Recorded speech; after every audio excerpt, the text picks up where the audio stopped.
सर्व राज्यांनी मॉकड्रिल घ्या। उद्या अंतर्गत सुरक्षेच्या पार्श्वभूमीवर मॉकड्रिल घेण्याच्या गृहमंत्रालयाच्या सर्व राज्यांना सूचना। हवाई हल्ल्याची सूचना देणारे सायरन वाजवण्याचे निर्देश, तर विद्यार्थी नागरिकांना स्वसंरक्षणाचे प्रशिक्षण देण्याचे निर्देश। दहशतवादाविरुद्धच्या लढाईमध्ये रशियाचा भारताला पाठिंबा। रशियाचे राष्ट्राध्यक्ष पुतीन यांचा पंतप्रधान मोदींसोबत फोनवरून संवाद। राहुल गांधींची पंतप्रधान मोदींसोबत चर्चा। राहुल गांधी आणि मोदींमध्ये जवळपास अर्ध्या तासाहून अधिक वेळ चर्चा। सीबीआय डायरेक्टरेटच्या नियुक्तीसंदर्भात दोघांमध्ये भेट। पाक लष्कर प्रमुख असीम मुनीरच भारताला घाबरला। पाकच्या सार्वभौमत्वाला धक्का लागल्यास पूर्ण ताकदीने उत्तर देऊ, असीम मुनीरकडून भारताला पोकळ धमकी। भारताने जम्मू काश्मीरमधल्या रियासी जिल्ह्यामधल्या चिनाब नदीवर बांधलेल्या बगलिहार धरण आणि सलाल धरण बंद। स्थानिक प्रशासनाची चिनाब नदीवर जमलेल्या लोकांसाठी घोषणा। भारत पाकिस्तान तणावादरम्यान चीनचं मोठं वक्तव्य। साऊथ आशियामध्ये शांततेसाठी पाकिस्तानसोबत असल्याचं चीनी राजदूतांचं वक्तव्य। राजनाथ सिंह यांची जपानच्या संरक्षण मंत्री जनरल नकातानी यांच्यासोबत द्विपक्षीय बैठक। आंतरराष्ट्रीय सुरक्षा परिस्थितीवर बैठकीमध्ये चर्चा।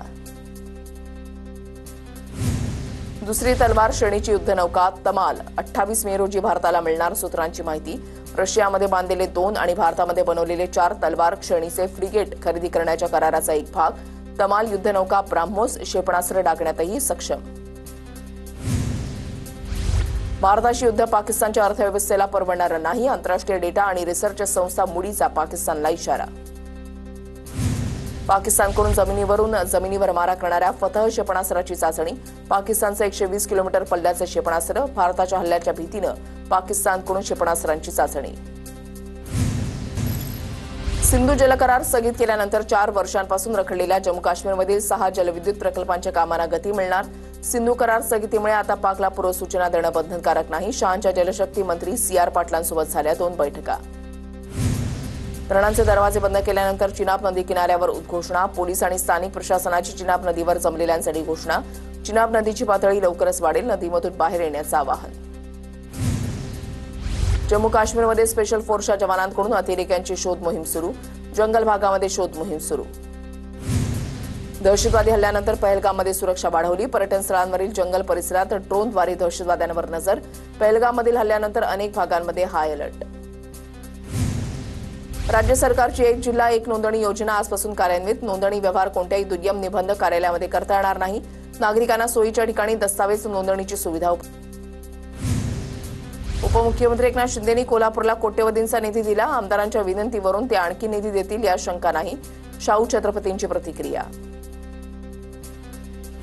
मी मुख्यमंत्री असताना निधीमध्ये कधीही भेदभाव केला नाही। जनतेचे पैसे राज्याच्या विकासासाठी वापरले जावेत। उपमुख्यमंत्री एकनाथ शिंदेंचं वक्तव्य।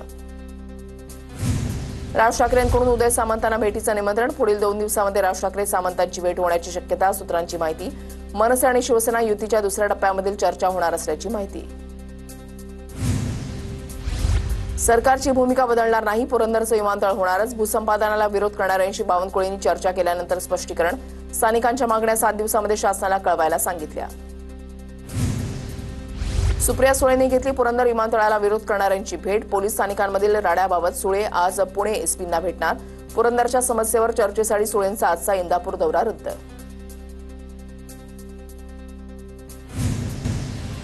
पुरंदर विमानतळाच्या आंदोलनामध्ये दलाल घुसले। दलालांमुळे पुरंदर विमानतळाचं आंदोलन चिघळलं, विजय शिवतारेंची प्रतिक्रिया। अजित पवारांनी छत्रपती कारखाना निवडणुकीच्या प्रचाराचा नारळ फोडला। विरोधक कारखाना सुस्थितीमध्ये आणतील का, अजित पवारांचा सवाल।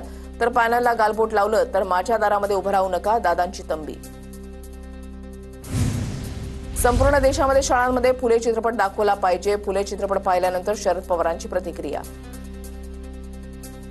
जयंत म्हात्रे 7 मे रोजी भाजपमध्ये प्रवेश करणार। अनेक माजी पदाधिकाऱ्यांसोबत भाजपमध्ये प्रवेश करणार। कोल्हापूरच्या जयसिंगपूरमध्ये छत्रपती शिवाजी महाराजांच्या अश्वारूढ पुतळ्याचे एकनाथ शिंदेंच्या हस्ते अनावरण।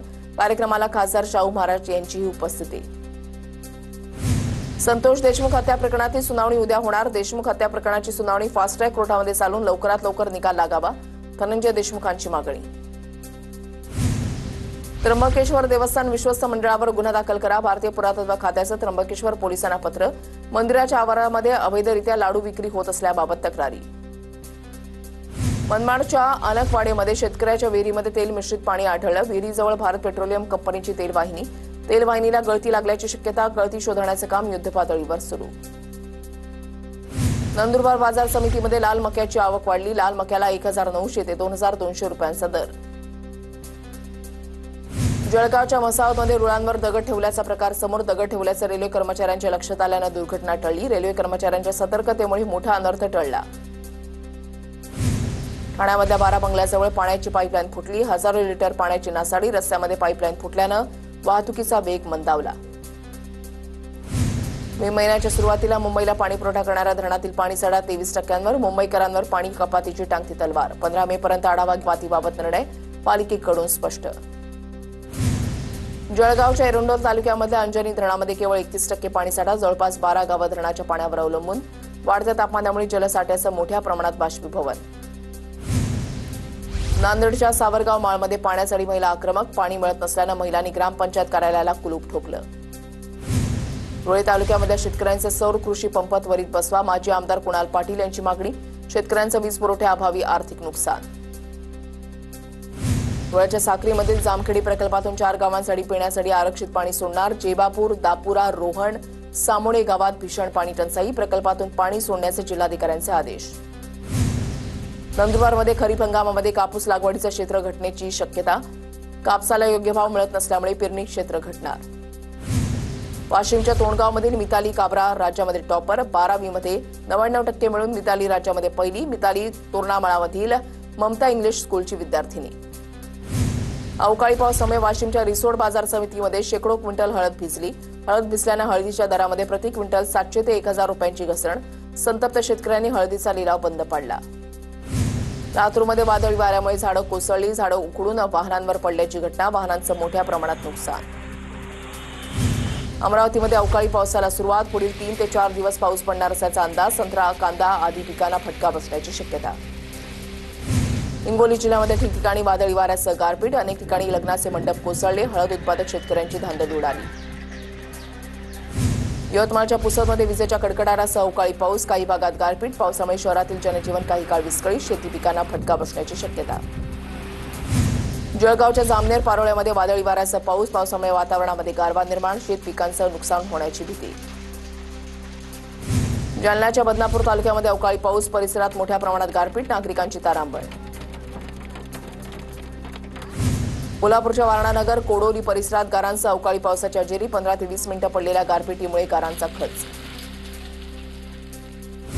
परभणी शहरासह जिल्ह्यामध्ये अनेक ठिकाणी वादळी वाऱ्यामुळे नागरिकांची तारांबळ. धुळीपासून वाचवण्यासाठी नागरिकांना सुरक्षित ठिकाणी आडोसा घेण्याची वेळ.